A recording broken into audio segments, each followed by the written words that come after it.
Hi, and welcome to this new channel all about drumming. A little background about me. I was born in Pittsburgh. I started taking drum lessons when I was 4 years old. The reason was I was told that as a baby, I would grab anything in my hands, like spoons and forks, while I was sitting in my high chair, and I'd start playing on the tray. So my parents thought that there was something there as far as some ability. So that's how it all started.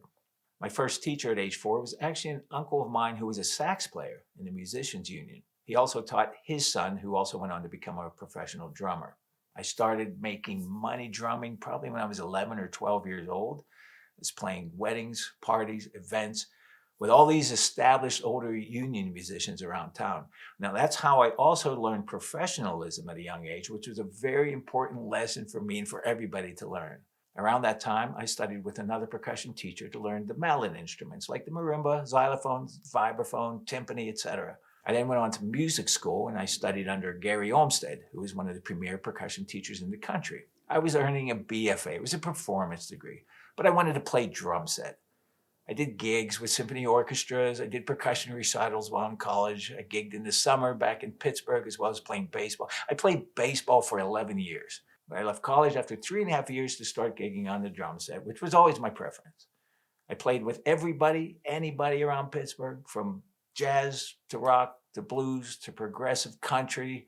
I had a good background in many styles. I was teaching privately as well, and I also worked with a drum corps.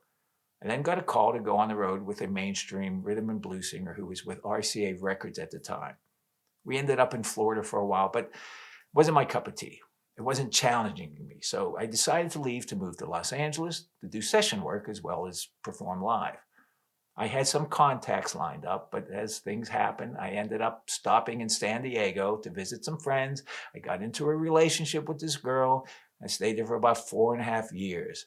I did play some musicals while there, but I branched out and I got into stage managing, did some theater productions at the La Jolla Playhouse, and also got into stand up. I just had a lot of interest after moving to California. I showcased at the Comedy Store in Hollywood. I started working there and got into acting, production, filmmaking, et cetera, et cetera. I was having fun. I was doing everything. As far as drumming, I would stop in the music stores in Hollywood. I'd go in the back rooms. They had a nice kit set up, and I'd play for fun. And had some friends who had drums, and I would play whenever the situation arose. But I wasn't actively pursuing the music thing. Drumming never left me, though. It's just always been a part of me. I recently relocated from Los Angeles to Las Vegas, where hopefully we're reaching the end of this, whatever you want to call it. So that's where we are now. With this channel, I want to pass on some of the knowledge I gained through my experiences and teachings, and hopefully we'll have some fun along the way and all become better drummers. Thanks for watching. I'll see you at the kit.